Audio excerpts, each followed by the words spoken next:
เสนอข่าวซึ่งมีหัวข้อข่าวดังนี้พระบาทสมเด็จพระเจ้าอยู่หัวเสด็จออกมหาสมาคมในการพระราชพิธีเฉลิมพระชนมพรรษาพุทธศักราช 2565 ทรงมีพระราชดำรัสให้ทุกคนทุกฝ่ายหนักแน่นยึดมั่นในหลักเหตุผลที่ถูกต้อง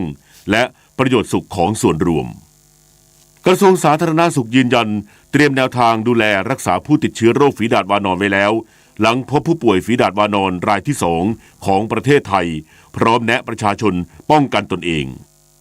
ประธานาธิบดีสหรัฐและจีนพูดคุยกันทางโทรศัพท์เกี่ยวกับกรณีพิพาทเรื่องไต้หวันและการค้า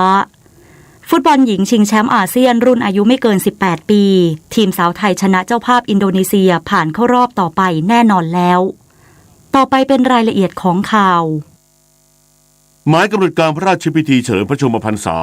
กรกฎาคมพุทธศักราช 2565 เลขาธิการพระราชวังรับพระบรมราชโองการเหนือเกล้าเหนือกระหม่อมสั่งว่าการพระราชพิธีสุภาพมงคลเฉลิมพระชนมพรรษาพุทธศักราช 2565 ทรงพระกรุณาโปรดเกล้าโปรดกระหม่อมให้กำหนดดังรายการต่อไปนี้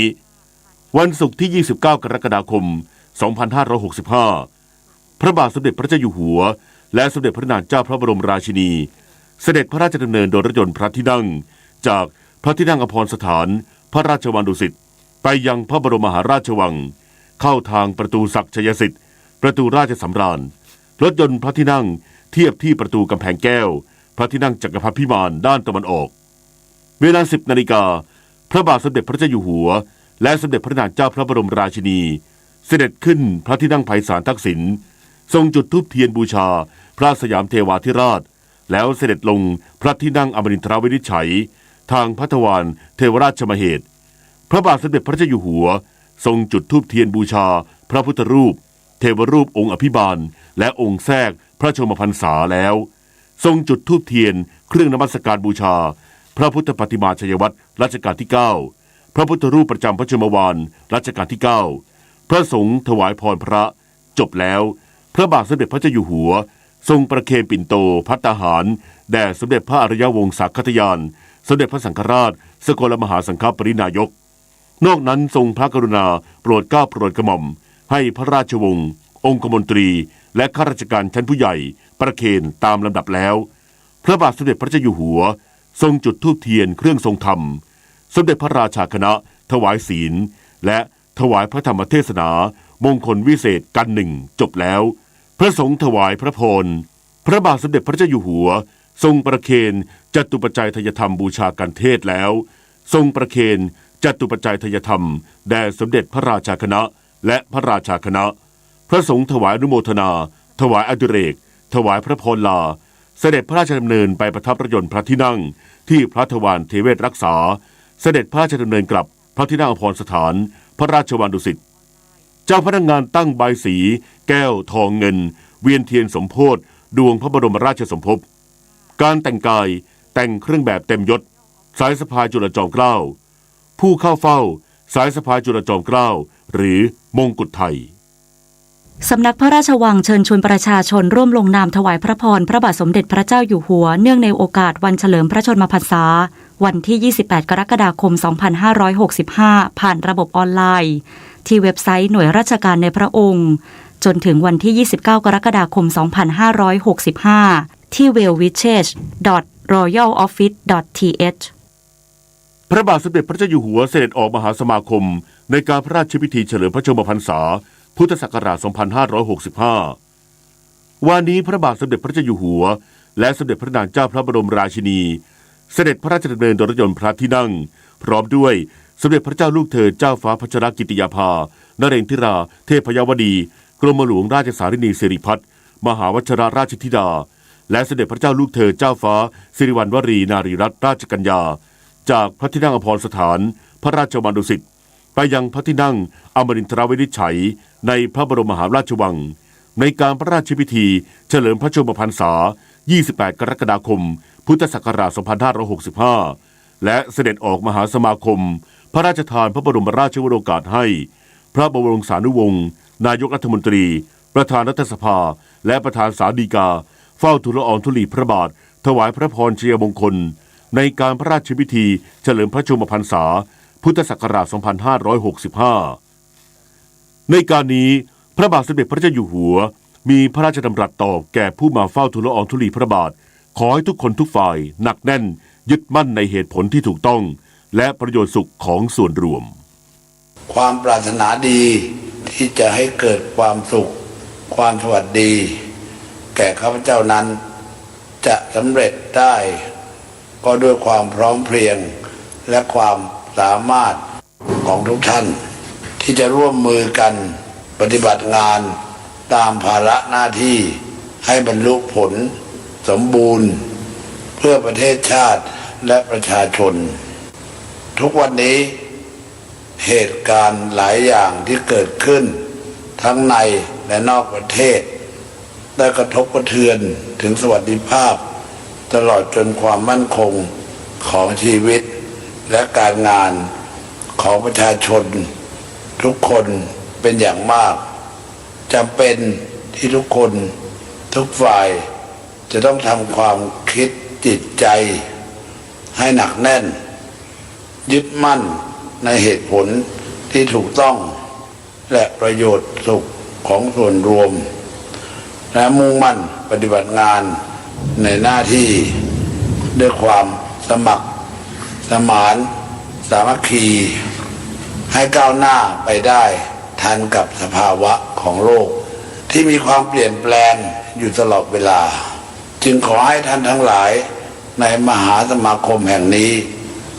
และประชาชนชาวไทยทุกคนมีขวัญและกำลังใจที่ดีอยู่เสมอรวมทั้งรักษาความดีความสามัคคีความสุจริตไว้ให้มั่นคงหนักแน่นความสุขและความสวัสดีก็จะเกิดมีขึ้นทั้งแก่ประเทศชาติและประชาชนพร้อมทุกส่วนวันนี้เป็นอีกหนึ่งวันของการจัดกิจกรรมจิตอาสาพระราชทานรอบเขตพระราชฐานในพื้นที่กรุงเทพมหานครและภูมิภาคจำนวน10แห่งกิจกรรมดังกล่าวประกอบด้วยการเชิญถุงพระราชทานให้กับผู้พิการและผู้ติดเตียงในชุมชนรอบเขตพระราชฐาน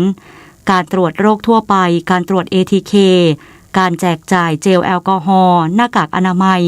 การบริการทันตกรรมตรวจวัดสายตาการตั้งโรงครัวพระราชทานการบริการซ่อมบำรุงเครื่องใช้ไฟฟ้าและจักรยานยนต์บริการตัดผมฟรีการจัดกิจกรรมช่วง2 วันที่ผ่านมามีประชาชนเข้าร่วมจำนวนมากจิตอาสาพระราชทานและประชาชนต่างซาบซึ้งในพระมหากรุณาธิคุณพระบาทสมเด็จพระเจ้าอยู่หัวรู้สึกดีค่ะเหมือนได้นำวิชาที่พวกเราเรียนมาช่วยดูแลประชาชนเหมือนได้ฝึกประสบการณ์พยาบาลไปในตัวด้วยค่ะยินดีแล้วก็ซาบซึ้งมากค่ะที่เราได้เป็นศิษย์อาสารักพระองค์ครับพระองค์ได้เสียสละมากมายต่อแผ่นดินไทยโดยเฉพาะท่านสืบสารรักษาและต่อยอดของในหลวงรัชกาลที่9ทำให้เรามีความสุขผมนับถือศาสนาซิกแต่ก็ได้รับสิ่งดีๆความรักจากในหลวงรัชกาลที่9และในหลวงรัชกาลที่10เหมือนคนไทยคนหนึ่งเป็นความประทับใจท่านดูแลประชาชนเราเองก็เห็นพระองค์ท่านปลุกจิตสำนึกของคนไทยตั้งพลังจิตอาสาขึ้นมาช่วยเหลือชุมชนในทุกๆด้านเลยครับซาบซึ้งในพระมหากรุณาธิคุณของพระองค์ท่านพี่เป็นคนสมุทรสาครตอนโควิดรอบแรกที่สมุทรสาครเป็นจังหวัดแรกที่ติดโควิดพอพระองค์ท่านทราบก็ส่งรถตรวจไปให้ประมาณ20 คันลงไปปูพรมตรวจให้หมดเลยแล้วก็ถวายเงินให้โรงพยาบาลสมุทรสาคร400 กว่าล้านเพื่อช่วยประชาชนของพระองค์ท่านรักและซาบซึ้งพระองค์ท่านทำอะไรไม่เคยปิดปากปิดทองหลังพระมาตลอดนะคะทั้งนี้ประชาชนสามารถเข้าร่วมกิจกรรมจิตอาสาพระราชทานรอบเขตพระราชทานได้ระหว่างเวลา 9 นาฬิกาถึง 15 นาฬิกากระทรวงสาธารณสุขยืนยันเตรียมแนวทางดูแลรักษาผู้ติดเชื้อโรคฝีดาษวานอนได้แล้วหลังพบผู้ป่วยฝีดาษวานอนรายที่ 2 ของประเทศไทยพร้อมแนะประชาชนป้องกันตนเองนายแพทย์โอภาสการกวินพงศ์อธิบดีกรมควบคุมโรคเปิดเผยว่ากรมควบคุมโรคได้รับรายงานผู้ป่วยต้องสงสัยโรคฝีดาษวานอนจากโรงพยาบาลวชิระพยาบาลกรุงเทพมหานครเมื่อวันที่ 27 กรกฎาคมที่ผ่านมา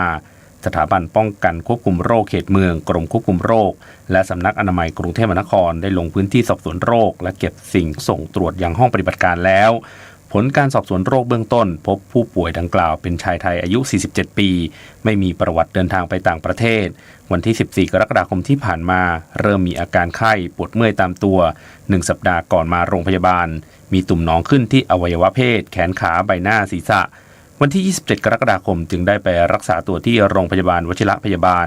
ผู้ป่วยรายดังกล่าวมีอาการไม่รุนแรงและอยู่ในการดูแลของแพทย์ในห้องแยกเพื่อป้องกันการแพร่กระจายเชื้อขณะนี้ได้เร่งค้นหาผู้สัมผัสเสี่ยงสูงรวม 10 คนแพทย์หญิงนฤมลสวรรค์ปัญญาเลิศนายแพทย์ทรงคุณวุฒิกรมการแพทย์เปิดเผยว่าโรคฝีดาษวานอนเกิดจากไวรัสชนิดหนึ่งในตระกูลไข้ทรพิษอิสุกอิสัยสามารถแพร่เชื้อจากคนสู่คนจากการสัมผัสสารคัดหลั่งจากรอยโรคและละอองฝอยทั้งน้ำมูกน้ำลายน้ำในตุ่มฝีหนองน้ำเหลืองหรือน้ำต่างๆของร่างกายมีระยะฟักเชื้อ 7-21 วันตุ่มที่เกิดขึ้นตามร่างกายสามารถเกิดขึ้นได้ทั่วตัวมี4ระยะขณะนี้องค์การเภสัชกรรมกรมวิทยาศาสตร์การแพทย์และสำนักงานคณะกรรมการอาหารและยาได้ทำการศึกษาวัคซีนที่มีอยู่เมื่อหลายปีที่แล้วว่ายังสามารถใช้ได้อยู่หรือไม่ประชาชนสามารถป้องกันตนเองจากโรคฝีดาษวานอนได้โดยการสวมหน้ากากอนามัยเมื่ออยู่ในที่สาธารณะหมั่นล้างมือบ่อยๆด้วยน้ำสะอาดและสบู่หรือแอลกอฮอล์หลีกเลี่ยงการสัมผัสผู้ติดเชื้อโดยตรงและสารคัดหลั่งหรือตุ่มหนองจากร่างกายรับประทานอาหารปรุงสุกไม่ควรนำสัตว์ที่ป่วยตายมาปรุงเป็นอาหารสำหรับแนวทางการดูแลรักษาโรคฝีดาษวานอนกรมการแพทย์ได้ร่วมกับโรงพยาบาลคลินิกผิวหนังและหน่วยงานที่เกี่ยวข้องแล้วอยู่ระหว่างการหาข้อสรุปส่งให้ EOC ของกระทรวงสาธารณสุขพิจารณาต่อไปก็อยากจะฝากให้ตระหนักแต่อย่าตระหนกอะค่ะเพราะว่าจริงๆแล้วเนี่ยโรคนี้เนี่ยถามว่าอันตรายร้ายแรงไหมจริงๆโควิดน่าจะดูน่ากลัวกว่าแต่อย่างไรก็ตามเพื่อความปลอดภัยของพ่อแม่พี่น้องของเราทุกคนนะคะต้องติดตามสื่อที่เชื่อถือได้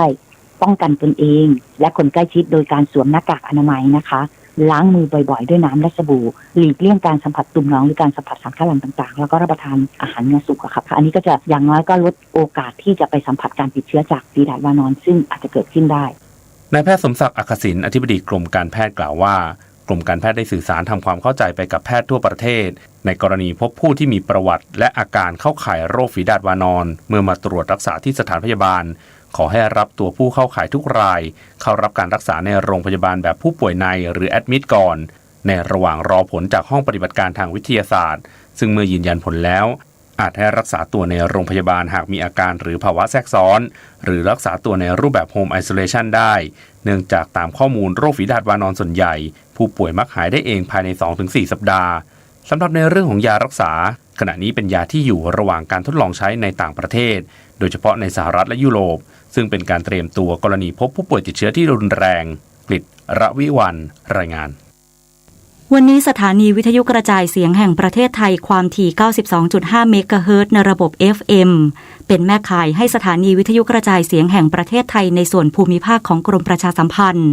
และขอความร่วมมือสถานีวิทยุกระจายเสียงทุกสังกัดทั่วประเทศ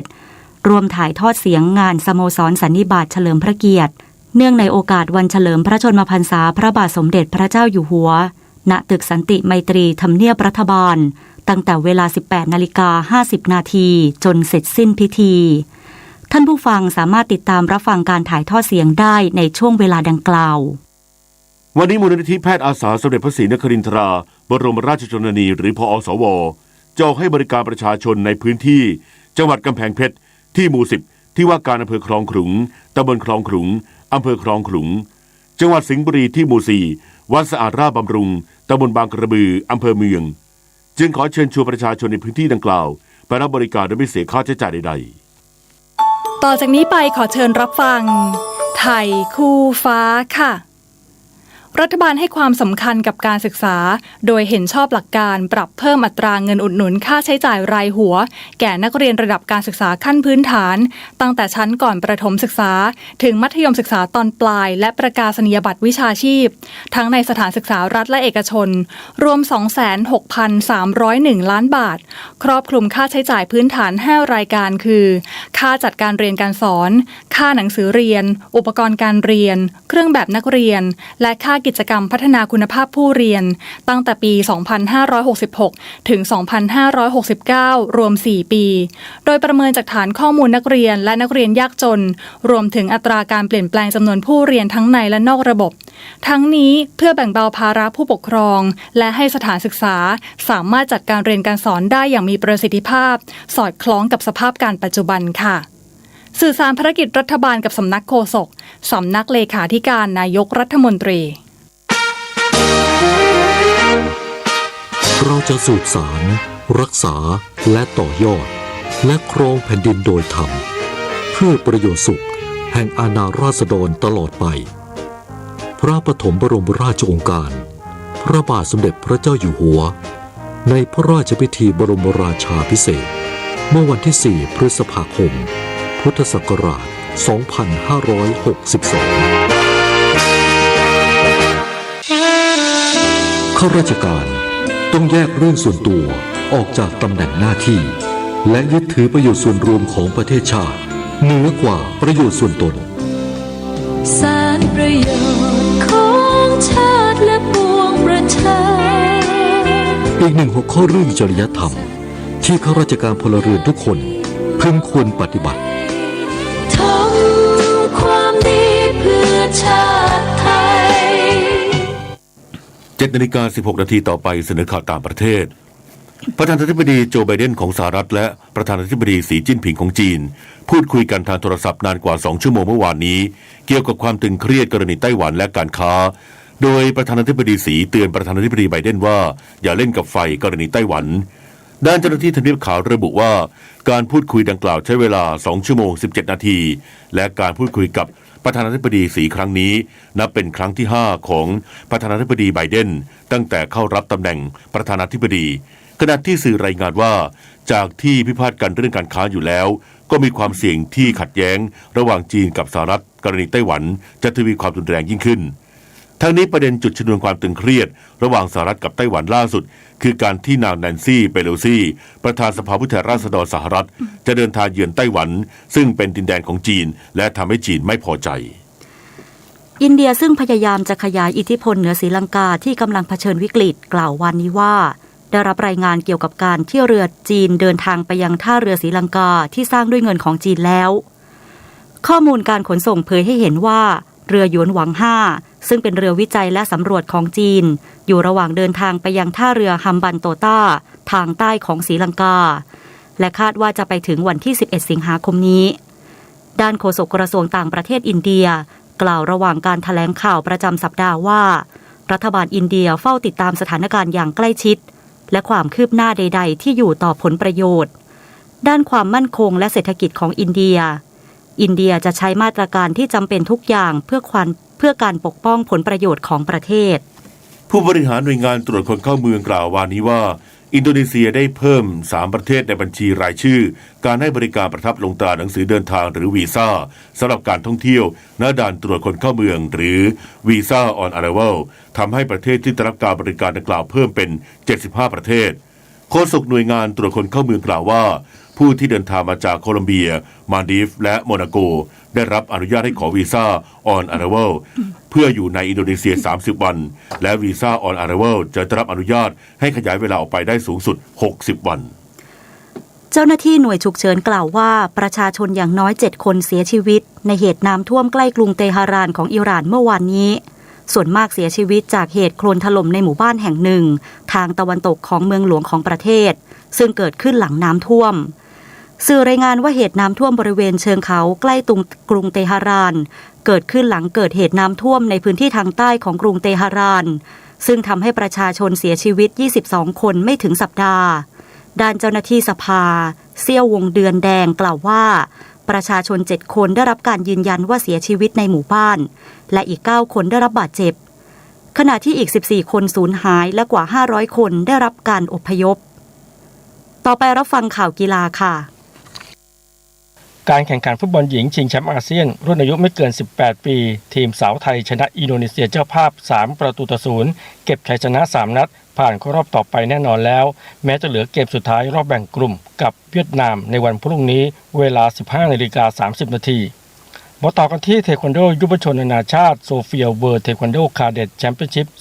2022 ที่ประเทศบัลแกเรียแข่งระบบชนะ 2 ใน 3 ยกในรุ่นน้ำหนักไม่เกิน 33 กิโลกรัมหญิงอลิสาแซลีพิชิตนักกีฬาจากกรีซไซปรัสฮังการีอุซเบกิสถานและชิงชนะเลิศชนะอิลลี่เอเลนานูจากตุรกี 2-0 ยกประเดิมคว้าเหรียญทองให้ทีมเทควันโดไทยการแข่งขันกีฬามหาวิทยาลัยอาเซียนครั้งที่ 20 มีพิธีเปิดอย่างเป็นทางการที่สนามกีฬามหาวิทยาลัยราชภัฏอุบลราชธานีโดยวิวเยาวภาบุรพลชัยนักเทควันโดเจ้าของเหรียญทองแดงโอลิมปิกเกม 2024 เป็นผู้จุดคบเพลิงซึ่งการชิงชัยกีฬาคาราเต้ทีมชาติไทยคว้ามาได้2เหรียญทองจากรุ่น75กิโลกรัมชายธีรพัฒน์ขนาบแก้วชนะนักกีฬาจากอินโดนีเซีย 8-4 ต่อด้วยรุ่นมากกว่า68กิโลกรัมหญิงเกวลินส่งกลิ่นชนะมาเลเซีย 8-0 คะแนนในรอบชิงชนะเลิศกอล์ฟอาชีพสตรีไทยวิเบนทัวร์โอเพ่นสนามที่5ชิงเงินรางวัลรวม 2,500,000 บาทแข่ง3วัน54หลุมที่เลควิวรีสอร์ทแอนด์กอล์ฟคลับจังหวัดเพชรบุรีโปรแตมสลาพรช่ำช้อยเก็บเพิ่ม6เบอร์ดี้สกอร์2วัน9อันเดอร์พาร์135ดีกว่าอันดับ2โปรแจนอัญชิสาอุตตมะและปรินเซสแมรี่ซูเปอร์รันจากฟิลิปปินส์3สโตรกตัดสินแชมป์กันรอบสุดท้ายวันนี้ดร.ก้องศักดิ์ยอดบุณีผู้ว่าการการกีฬาแห่งประเทศไทยเปิดเผยถึงความพร้อมจัดการแข่งขันกีฬาเยาวชนแห่งชาติพัทลุงเกมซึ่งจะมีพิธีเปิดอย่างเป็นทางการในวันนี้ที่สนามกีฬากลางจังหวัดพัทลุงจะเน้นการเฝ้าระวังโควิด -19 ขณะที่ทางจังหวัดขอความร่วมมือจากภาคเอกชนห้ามใช้กัญชาผสมในอาหารและเครื่องดื่มช่วงที่มีการแข่งขันการแข่งขันจักรยาน BMX ชิงแชมป์โลก UCI BMX Racing World Championship ที่ฝรั่งเศสเพื่อเก็บคะแนนสะสมคัดเลือกโอลิมปิกเกม 2024 ประเทศฝรั่งเศสล่าสุด10 ตรีโกเมสสุขประเสริฐและ10 ตรีหญิงชุติการกิจวานิชเสถียรซึ่งฝึกซ้อมอยู่ที่ศูนย์ฝึกจักรยานโลก WCC ในประเทศสวิตเซอร์แลนด์ได้เดินทางมาสมทบกับ 3 นักปั่นไทยสมคิดหารัตวันเมธาสิทธิ์บุญเสน่ห์และวิชิตพงษ์มงคลศิริเพื่อฝึกซ้อมร่วมกันและจะทำการแข่งขันรอบแรกในวันพรุ่งนี้ขณะที่2นักปั่นรุ่นจิ๋วของไทยที่ลงแข่งขันระดับชาเลนจ์ทำผลงานที่น่าพอใจโดยอนัญญาจารุเพ่งจบอันดับ19จากนักปั่น68คนในรุ่นอายุ11ปีหญิงส่วนตินวิจิตรพงษาจบอันดับ39จากนักปั่น127คนในรุ่น11ปีชายพงษ์เกษมสมศุขรายงานต่อไปรับฟังพยากรณ์อากาศค่ะพยากรณ์อากาศ24ชั่วโมงข้างหน้ามรสุมตะวันตกเฉียงใต้กำลังอ่อนพัดปกคลุมภาคเหนือในขณะที่ลมใต้และลมตะวันออกเฉียงใต้พัดปกคลุมภาคตะวันออกเฉียงเหนือภาคกลางภาคตะวันออกและภาคใต้ลักษณะเช่นนี้ทำให้ประเทศไทยยังคงมีฝนฟ้าคะนองเกิดขึ้นในบางพื้นที่และมีฝนตกหนักบางแห่งบริเวณภาคตะวันออกและภาคใต้ขอให้ประชาชนในบริเวณดังกล่าวระวังอันตรายจากฝนตกหนักที่อาจจะเกิดในระยะนี้ไว้ด้วยพยากรณ์อากาศตั้งแต่เช้าวันนี้จนถึงเช้าวันพรุ่งนี้ภาคเหนือมีฝนฟ้าคะนอง30%ของพื้นที่ส่วนมากบริเวณจังหวัดแม่ฮ่องสอนเชียงรายพะเยาน่านตากกำแพงเพชรพิษณุโลกและเพชรบูรณ์ภาคตะวันออกเฉียงเหนือมีฝนฟ้าคะนอง40%ของพื้นที่ส่วนมากบริเวณจังหวัดหนองคายบึงกาฬสกลนครนครพนมอำนาจเจริญนครราชสีมาบุรีรัมย์สุรินทร์ศรีสะเกษและอุบลราชธานีภาคกลางมีฝนฟ้าคะนอง40%ของพื้นที่ส่วนมากบริเวณจังหวัดอุทัยธานีสระบุรีพระนครศรีอยุธยากาญจนบุรีราชบุรีนครปฐมสมุทรสงครามและสมุทรสาครภาคตะวันออกมีฝนฟ้าคะนอง60%ของพื้นที่กับมีฝนตกหนักบางแห่งบริเวณจังหวัดจันทบุรีและตราดลมตะวันออกเฉียงใต้ความเร็ว 15-30 กิโลเมตรต่อชั่วโมงทะเลมีคลื่นสูงประมาณ1เมตรบริเวณที่มีฝนฟ้าคะนองคลื่นสูงมากกว่า1เมตร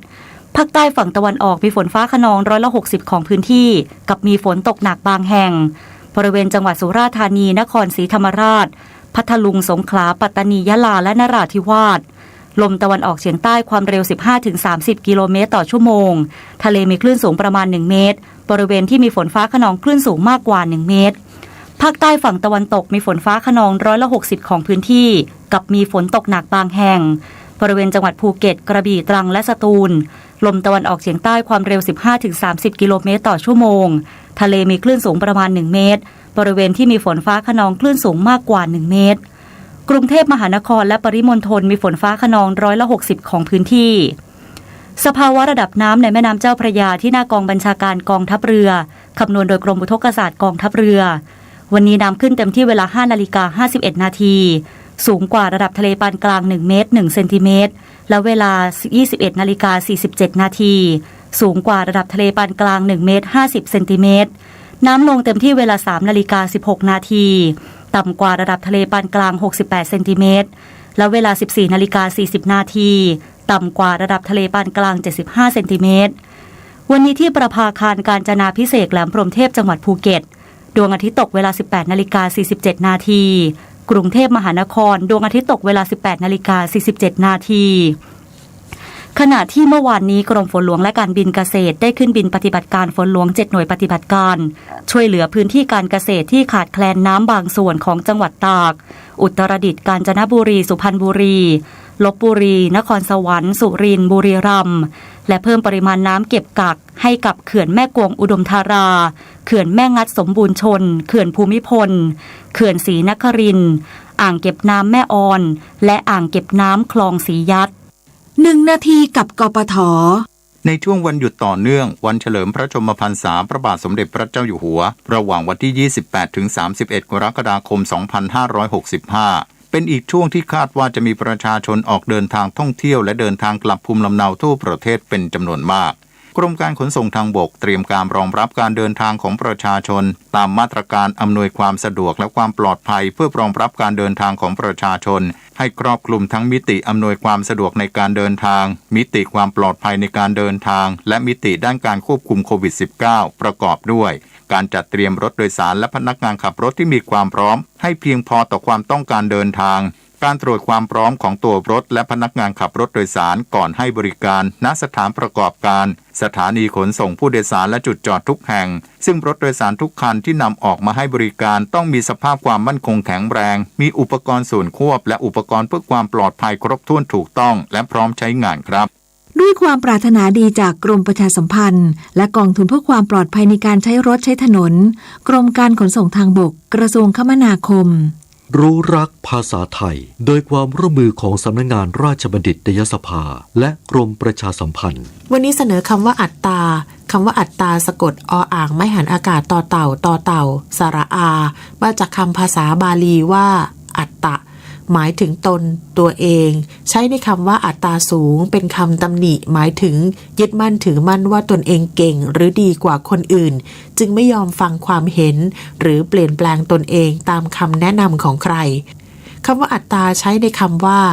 อัตตาธิปไตยเขียนออ่างไม่หันอากาศต่อเต่าต่อเต่าสระอาทอทงสระอิปอปลาสระไอไม้มาลายต่อเต่ายอยักษ์หมายถึงการถือตนเป็นใหญ่ใช้เรียกระบอบการปกครองที่ผู้นำมีอำนาจเด็ดขาดและไม่จำกัด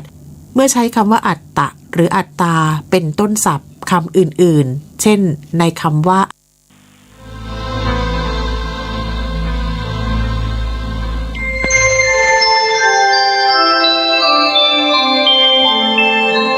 ขณะนี้ท่านกำลังฟังสถานีวิทยุกระจายเสียงคลื่นเพื่อการศึกษาพระพุทธศาสนาและวัฒนธรรมระบบ FM 104.5 เมกะเฮิรตซ์ออกอากาศณวัดฝายหินตำบลสุเทพอำเภอเมืองจังหวัดเชียงใหม่โทรศัพท์053-226-058-103-406-053-943-691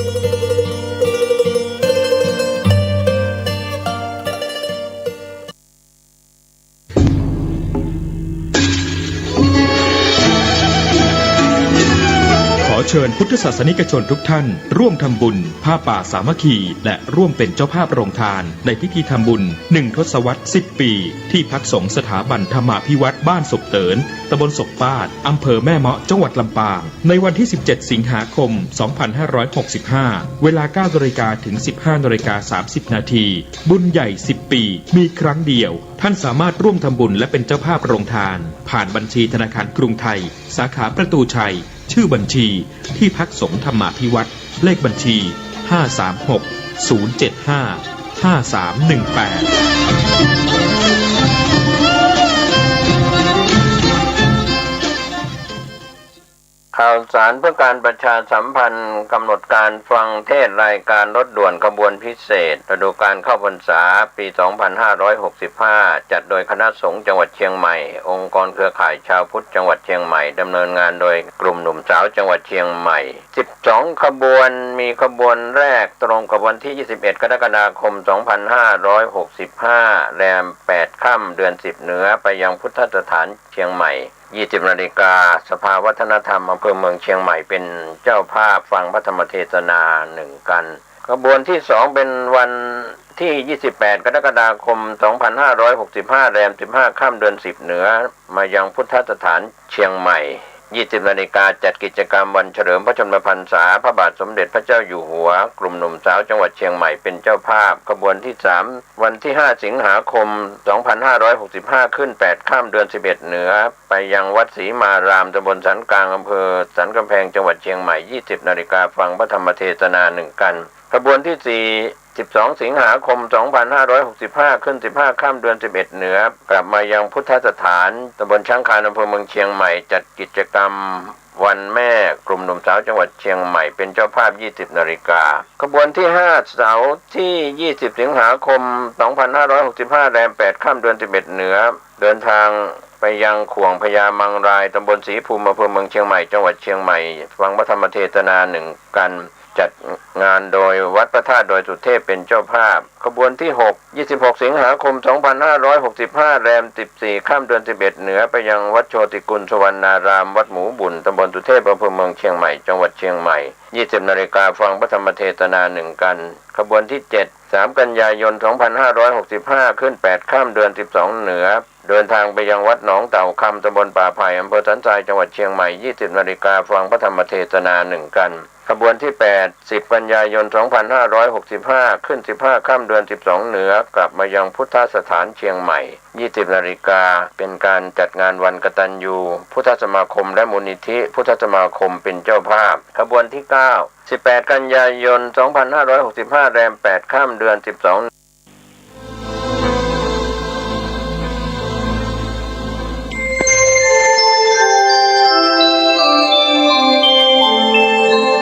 ขณะนี้ท่านกำลังฟังสถานีวิทยุกระจายเสียงพระพุทธศาสนา FM 104.5 เมกะเฮิรตซ์ อุดมศิลป์ผู้สร้างสรรค์มานานไกลนามอุดมก้องไปสมในฉายาก่อนเป็นวัดร้างโบราณสืบสาน2524พระมหาราชครูเกษราปัญญาปรมัตติกาจารย์จากวัดดับภัยเชียงใหม่สืบสานเวลาผ่าน131 ปีนานไกลวัดพระบาทอุดมรุ่งเรืองงามตาเจ้าในบุญธรรมสารคามเมืองเชียงใหม่ปกครองเมืองฟ้าทุ่มเทแรงกายแรงใจทุกชาติพันธุ์รวมใจรักษามัคคี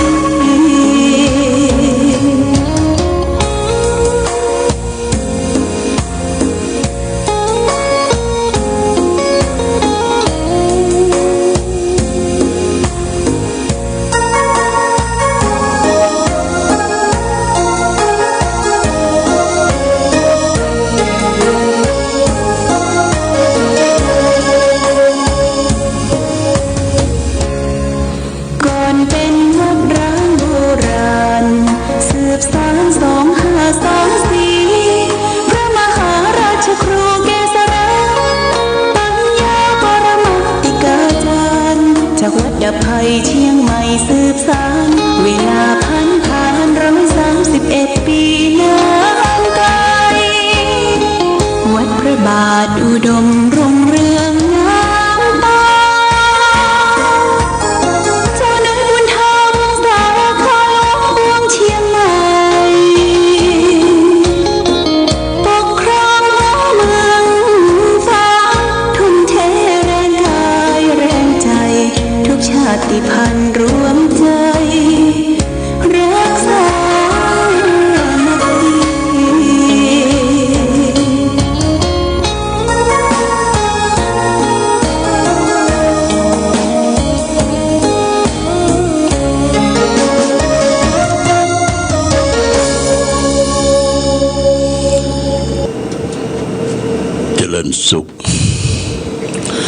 ศรัทธาสาธุชนญาติโยมท่านพุทธบริษัททั้งหลายวันนี้รายการธรรมประทีปส่องต่างก็ได้มาพบปะกับพ่อแม่พี่น้องศรัทธา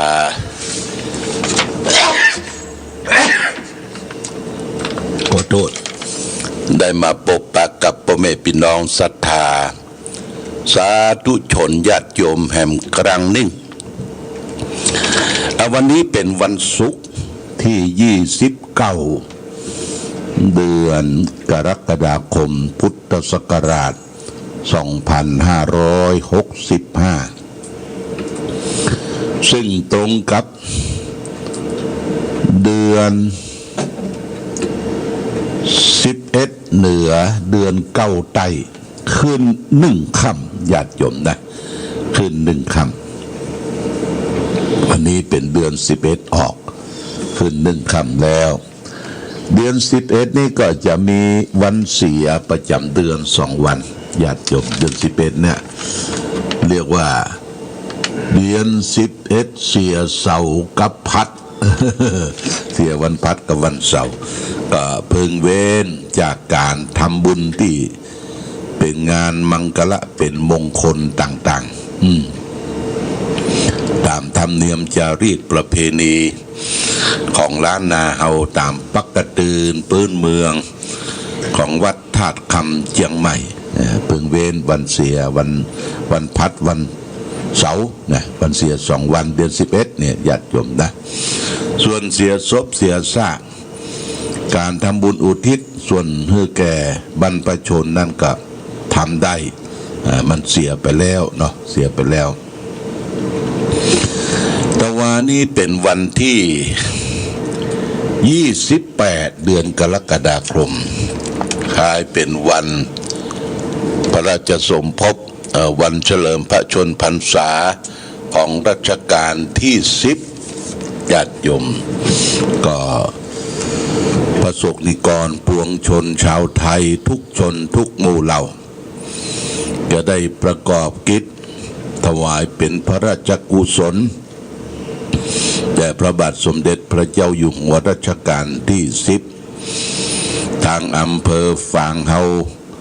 ตอนเจ้า7 โมงเก่งเพิ่งก็มีการทำบุญตักบาตรข้าวสารอาหารแห้ง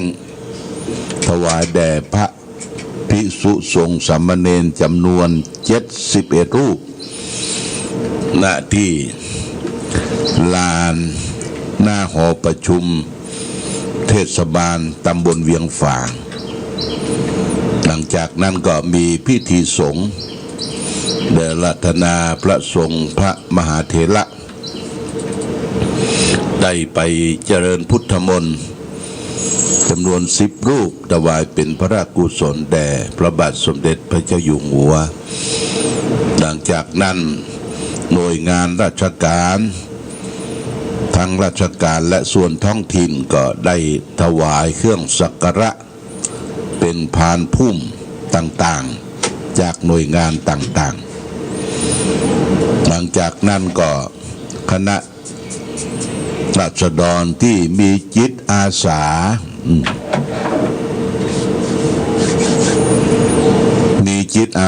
นี่ก็ได้ร่วมด้วยช่วยกันพัฒนาสถานที่ต่างๆดูเหมือนว่าตะวานี้ก็ทางอำเภอฝางเขานัดกันเป็นจุดศูนย์รวมก็ที่บริเวณสนามกีฬาเทศบาลตำบลเวียงฝางซึ่งเป็นแหล่งสำคัญที่พี่น้องประชาชนจะได้เข้าไปวิ่งไปออกกำลังกายแล้วก็ไปเล่นกีฬาประเภทต่างๆสนามกีฬานี่ญาติโยมอาจจะบ่ฮู้บ่หันบ่เคยมาก็คือติดกับวัดพระบาทอุดมน้ำบ่อสาวาทางทิศเหนือมีสถานที่กว้างขวางมีที่จอดรถจอดดังเป็นสถานกีฬาที่ได้สร้างกันมาตั้งแต่หลาย 10 ปีละนะหลาย10 ปีก็ได้ไปพัฒนาแต่วานี้ก็ถวายเป็นพระกุศลส่วนมากก็จะเป็นจิตอาสาเนาะญาติโยมคำว่าจิตอาสาเนี่ยคือเอาใจตัวไปช่วยเหลือซึ่งกันและกันออกกำลังกายไปโดยพัฒนาขุดดินสินหญ้าเก็บเศษขยะตามสถานที่ต่างๆให้มีความสะอาดสะอ้านพระบาทสมเด็จพระเจ้าอยู่หัวรัชกาลที่10เป็นคือเฮามีความเน้นคือมีความเสียสละพระองค์ว่าจะพัฒนาทุกอย่างที่พระบาทสมเด็จพระเจ้าอยู่หัวรัชกาลที่9ที่ได้วางรากฐานไว้เป็นการต่อยอดนี่ก็พี่น้องปวงชนชาวไทยทุกชนทุกหมู่เหล่าก็ได้ช่วยกันพัฒนาประเทศชาติบ้านเมืองของเขาให้มีความสะอาดสะอ้านสะอาดกายสะอาดจิตก็สบายกายก็สบายสะดวกสบายเดี๋ยวไปทางใดก็บ่มีความรกรุงรังเนี่ยญาติโยมการพัฒนาก็คือทำสิ่งที่มันมีอยู่แล้วเนี่ยให้มันดีขึ้นเจริญขึ้นเรียกว่าพัฒนานี่ก็เกิดจากตัวเราและท่านทั้งหลายเช่นเดียวกันตัวเฮานี่ต้องพัฒนาในญาติโยมนะบ่พัฒนาให้มันอยู่ถอยหลังเข้าครองอยู่อย่างเก่ามันก็บ่ใจตี้ละเช่นว่าตัวเฮาเนี่ยจะต้องชำระสะสางสิ่งสกปรกรกรุงรังอยู่ในตนตัวเฮาบอกว่าจะอาบน้ำอาบท่าคัดสีชวีวันตื่นมาร่างหน้าแปรงฟันผ้าญาติโยมเนี่ยผ้าครัวที่นุ่งเนี่ยไม่ใช่นุ่งลวดวันลวดคืนมองซอกตอกบัดซักบัดถึงบัดตากมันเหม็นโอเหม็นสาบก็นุ่งอยู่อย่างนั้นอ่ะตัวเก่านี่อะตัวเองเนี่ยญาติโยมมันบ่เหม็นนะตัวเก่าตัวเองนี่บ่เหม็นแต่คนอยู่ใกล้นะกะอยู่ใกล้กายไปซิ่วที่บดโตเหม็นกินสาบสางเหม็นกินผ้ายิ่งผ้าถ้าฝนตกบ่ได้เอาไปตึงไปตากเนี่ยมันเหม็นญาติโยมเหม็น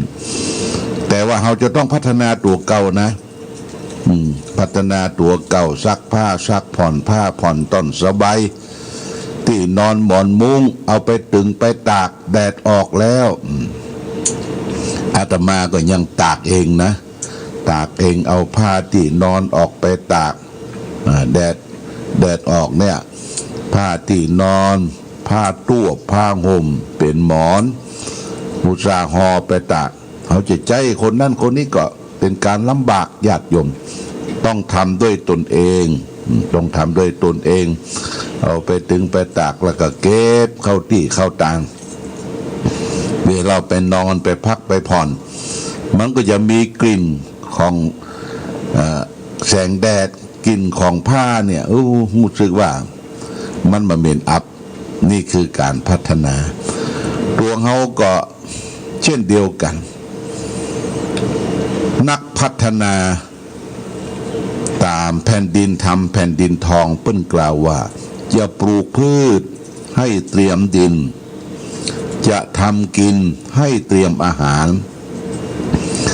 จะพัฒนาการให้เตรียมคนจะพัฒนาคนให้พัฒนาที่จิตใจแต่จะไปพัฒนาไผก็ต้องพัฒนาตัวเราก่อนเนี่ยเป็นประการสำคัญบางคนตัวเองบ่ได้พัฒนาญาติโยมนะเมาก็ไปอู้ไปจาไปชี้แจงแถลงไขให้แก่คนอื่นตัวเก่าบ่มองตัวเก่านี่ตัวเก่าบ่ได้พัฒนาเพราะฉะนั้นตัวเก่าต้องพัฒนาแต่จะพัฒนาที่ไหนสำคัญคือจิตใจเนี่ยเพราะว่าจิตเป็นนายกายเป็นบ่าวกายเป็นคนรับใจคนเฮาถ้าใจดีใจพัฒนาใจมีคุณธรรมใจมีธรรมะทุกสิ่งทุกอย่างก็ดีไปหมดญาติโยม จะอู้ก็ดีจะพูดก็ดีจะทำก็ดีจะคิดก็ดีแม้กิริยาท่าทางเที่ยวหันนี่ก็เป็นลักษณะทางที่ดีนะเป็นคนอ่อนนุ่มละมุนละไมบกะโตกะตากบ่แย่อย่างสวึดสวือเนี่ยญาติโยมเนี่ยคือ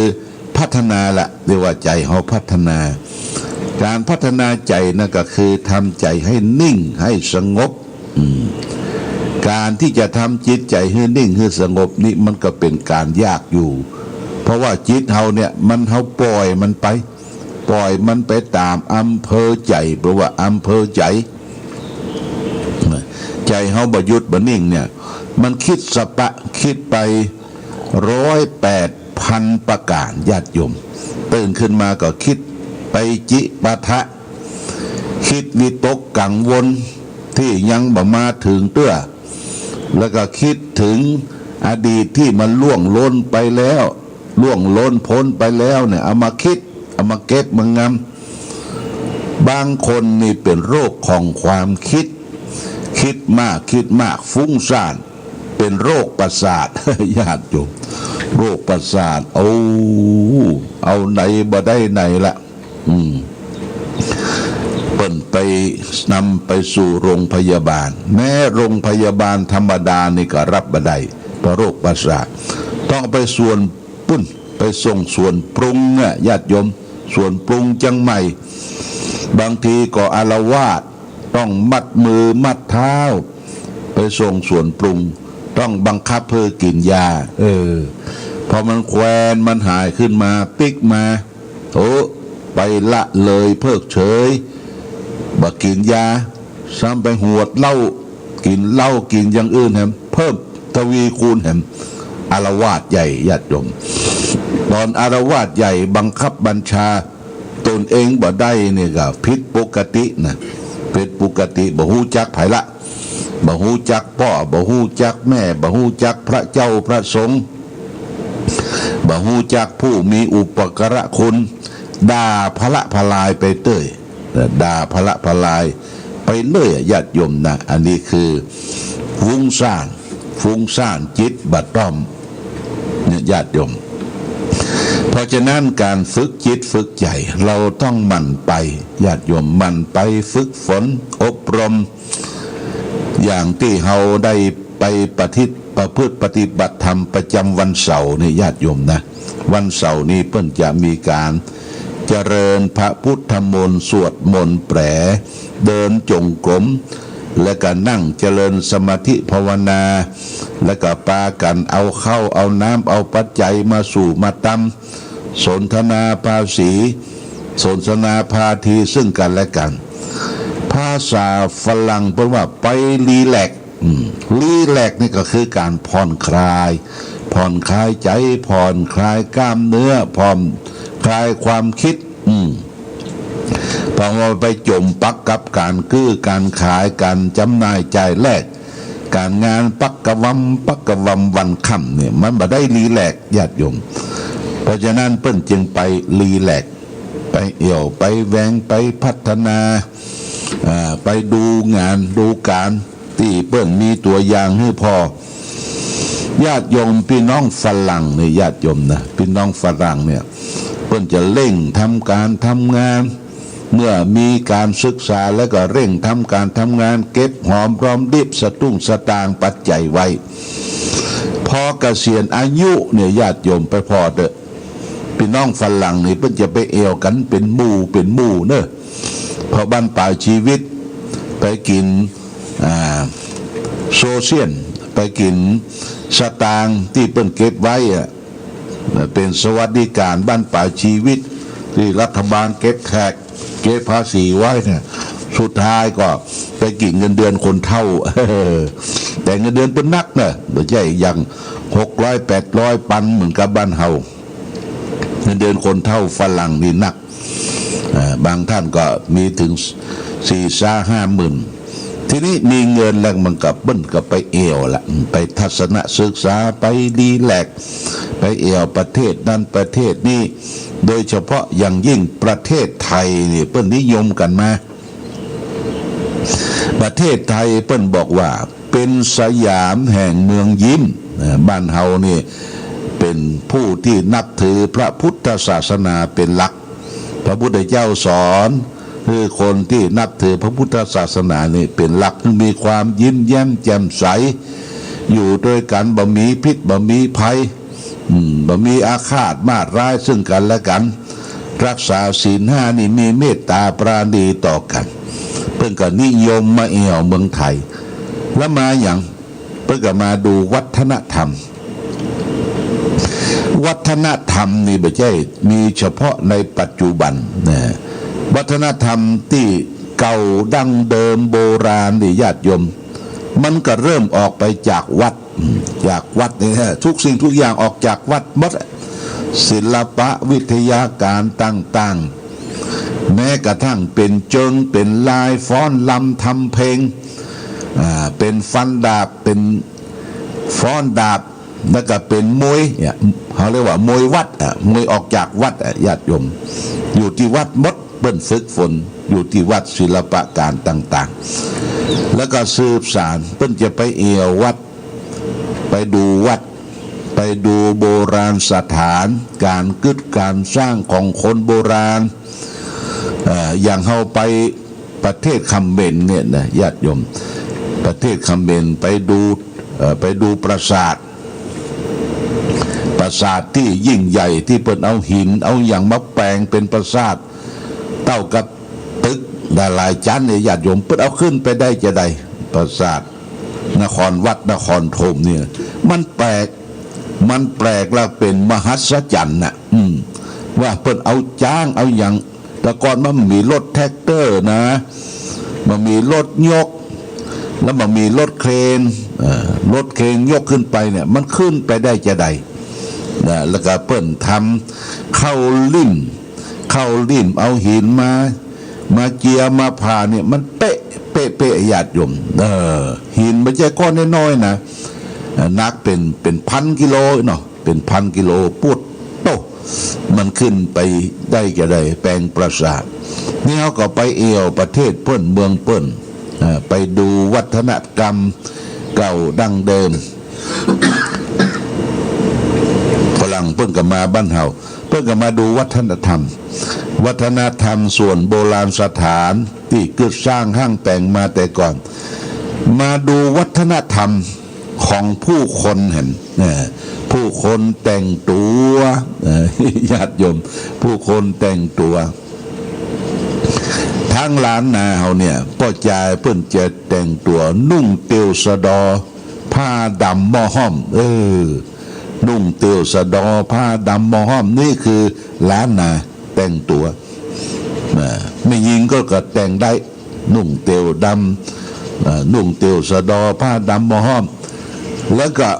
การฟ้อนการลำทางบ้านเฮานี่เรียกว่าสโลว์ดันซิ่งก็คือการฟ้อนลำแบบสโลว์สโดช้าตึงมงตึงทรงตะตึงมงสวาตุ่มมงเนี่ยฟ้อนเข้ากล่องโอ้ฝรั่งมาพอเพิ่นมาถ่ายรูปเอาจารีตประเพณีแล้วก็ไปอวดเปิ้นบ้านเปิ้นเมืองเปิ้นบ่มีอีหลูทางบ้านเปิ้นบ้านเป็นเมืองหนาวเปิ้นฟ้อนเปิ้นลำแบบแลบแบบเว้ยด้านซิ่งเว้ยญาติโยมใช้ดนตรีไว้เพื่อจะเหือออกนี่เพิ่นก็ถ่ายยังแล้วก็ไปอวดไปพอแล้วก็ปาคนมาเอวแฮมปาคนมาเอวนี่ไปดูวัฒนธรรมการฟ้อนการลำการแต่งเนื้อแต่งตัวบ้านเฮาผู้หญิงนี่เปิ้นจะแต่งตัวเข้าวัดเข้าวานุ่งสิ้นญาติโยมนุ่งสิ้นปัตตาตีนปะเปิ้นบ่ฮือนุ่งสั้นนุ่งกินติมกอมดอมนี่บ่ใช่วัฒนธรรมของเฮายิ่งเฮาไปทางแม่แจ่มนี่วัฒนธรรมนุ่งสิ้นตินจกนุ่งสิ้นตินจกเพราะตินจกนี่คือว่าตั้งปลายสิ้นเนี่ยเพิ่นจะจกผ้าลวดลายอาตมาก็เคยไปถามว่าพื้นนึ่งเท่าไรเป็น2 ปัน 3 ปันมันไม่ใช่ทำง่ายๆนะ นี่ก็เป็นวัฒนธรรมท้องถิ่นวัฒนธรรมแต่ละท่านแต่ละคนพี่น้องละปูนเชียงใหม่ลำปางแพร่น่านแม่ฮ่องสอนก็มีวัฒนธรรมบ่เหมือนกันแต่ละท้องถิ่นเพราะฉะนั้นการมาดูมาแอวมาแฝงมาดูวัฒนธรรมดูจารีตดูประเพณีก็แฝงไปด้วยคุณธรรมธรรมะเพิ่นก็ถามว่าประเทศไทยนับถือศาสนาใดมากที่สุดแล้วก็ตอบว่าพุทธศาสนาบุตรดิซึมบุตรดิเนี่ยพุทธศาสนาพุทธศาสนาสอนว่าจะได้เขาก็อู้เป็นกรรมไทยเขาฟังว่าหนึ่งเปิ้นบ่ฮื้อเบียดเบียนกันสองทำจิตใจของตนเองให้สงบแล้วก็มีกุศลคือคุณงามความดีให้ถึงพร้อมเรียกว่าเว้นจากชั่วทำดีแล้วก็ทำจิตใจของตนเองให้สงบถ้าฝรั่งเปิ้นมาถามว่าหัวใจศาสนาของพุทธเนี่ยคือเว้นชั่วทำดีแล้วก็ทำจิตใจของตนเองให้สงบอย่างเราไปวัดไปวาเนี่ยเขาก็มาเว้นชั่วละไปรับศีลสมาทานศีลแล้วก็สวดโยโกห้องแล้วก็นั่งเจริญสมาธิภาวนาเพื่อจะให้จิตใจของตนเองให้สงบเว้นชั่วทำดีทำจิตใจของตนเองให้สงบถ้าเป็นภาษาบาลีเพิ่งกับพระพุทธเจ้าตรัสไว้หนึ่งสัพพะปาปัสสะอาการนังคือไม่กระทำบาปทั้งปวงสองกุศลสูปสัมปทาการทำกุศลคือคุณงามความดีให้ถึงพร้อมสามสจิตตะประโยชน์ปนังมันชำระจิตใจของตนเองให้ขาวให้สะอาดเอตังพุทธานะศาสนังทำสามอย่างนี้เป็นคำสั่งสอนของพระพุทธเจ้าทั้งหลายนี่เป็นหลักใหญ่นะหลักของชาวพุทธแก่ญาติโยมควรเสาะแสวงหาควรเสาะแสวงหาไหว้พระสวดมนต์นี่ก็ดีนะญาติโยมนะวันพระวันศีลอย่างวันศีลตะวานี่ก็มีญาติโยมกินข้าวน้ำข้าวแรงแล้วก็ปากันนุ่งขาวห่มขาวมาไหว้พระที่สำนักปฏิบัติธรรมนะตั้งแต่6 โมงไปถึง8 โมงเก่งก็เสร็จพิธีไหว้พระสวดมนต์แปรร่วมกับตุเจ้าพระสงฆ์องค์เนนที่เรียกว่าไปฝึกไปฝนไปอบรมญาติโยมก็เช่นเดียวกันเนอะถ้าวันใดเป็นวันเสาร์วันพุ่งเนี่ยวันพุ่งนี้วันเสาร์ละวันที่30ก็ลองอล่อมก้อมแก้มลองไปเอวแต่งเนื้อแต่งตัวชุดขาวไปที่สำนักปฏิบัติธรรมวิปัสสนาน้ำบ่อสาวาวัดพระบาทอุดมแรงที่21ของจังหวัดเชียงใหม่สำนักปฏิบัติธรรมของอำเภอฝางเป็นแรงสาวเอ็ดเท่ากับคุณป้อแรงสาวเอ็ดนี่นะแล้วก็ไปพอเปิ้นเนี่ยจะได้ทำอย่างใดประพฤติปฏิบัติอย่างใดมันก็จะได้หมู่ได้จุมได้เปื้อนได้ฝูงจักนำเขาขึ้นสวรรค์จักนำเขาไปในทางที่ดีจักนำเข้าไปสู่นิพพานคือความสุขสงบเย็นอย่างนี้เป็นต้นเนี่ยญาติโยมท่านสาธุชนวันนี้หลังจาก9 โมงนี่หลวงพ่อก็จะได้เดินทางไปปิดงานศพของท่านมหาลูนอายุ59ที่วัดหนองกอกอำเภอแม่แตง ธงชาติและเพลงชาติไทยเป็นสัญลักษณ์ของ